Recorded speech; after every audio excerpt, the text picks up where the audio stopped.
Here's the fork I made a couple of videos ago. The more I use it and the more it gets cleaned, the more it reveals the silver of the stainless steel beneath. The key is my wife likes it, so I'm going to make another utensil. I couldn't find any stainless, but I have this 1/2 inch round of copper. I cut this piece out here. It's about 4¼ inches, probably a little bit too heavy.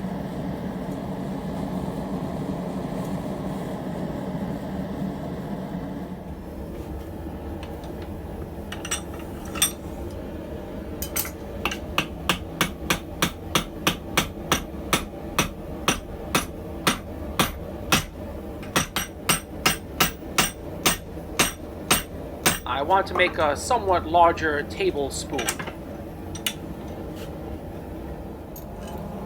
Just 2 heats and I reduced the length by almost 1 inch.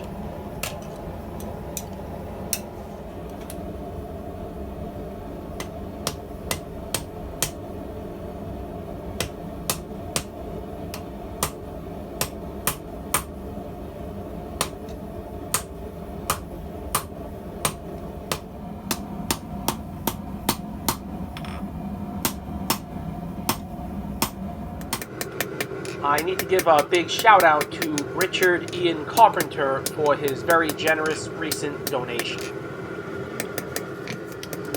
I also want to give a shout out to Stephen Watkins for his most recent super thanks donation, and to Larry Brazil for becoming my newest Patreon supporter.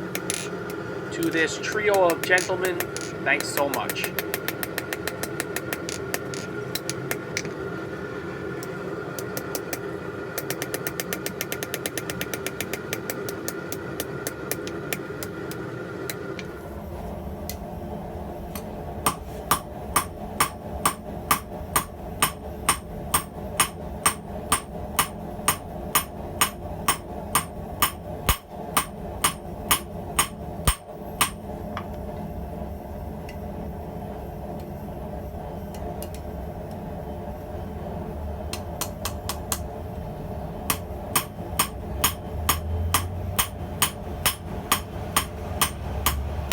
Compared to steel, hammering on hot copper is like hammering on butter.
This is way too heavy for the average tablespoon, and so I'll lop a little off the back end.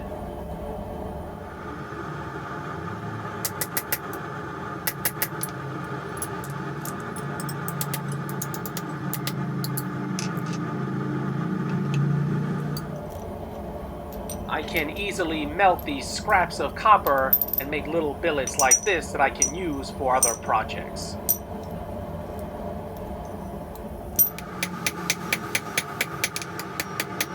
Working copper like this is just so fun, but you have to be a little bit careful because you don't want to leave the piece in the forge too long.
You can actually feel copper work harden as you hammer on it cold.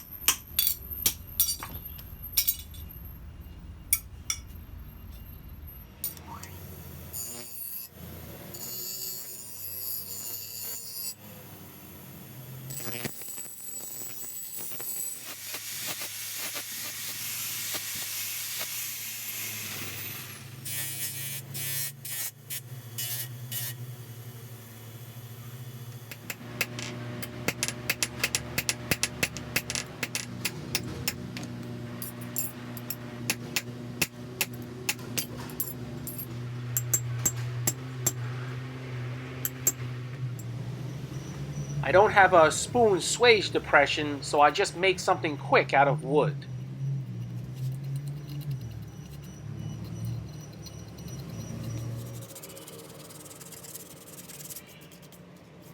This is about the size of spoon that I want.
Quenching copper softens it, but it also gives it a patina, and the patina is what I'm after right now.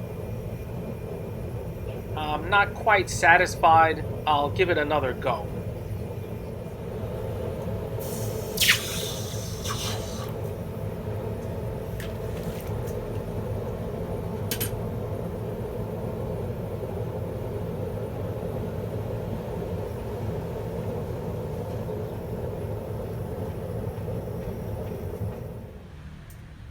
So, being that this is an all-copper utensil, I can already see some comments saying that verdigris is a real thing and be careful.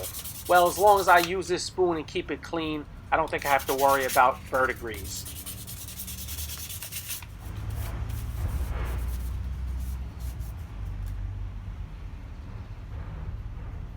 I feel that this copper spoon is pretty slick in a rustic sort of way. You guys who are more artistic can embellish yours any way you like. I'll catch you guys next time.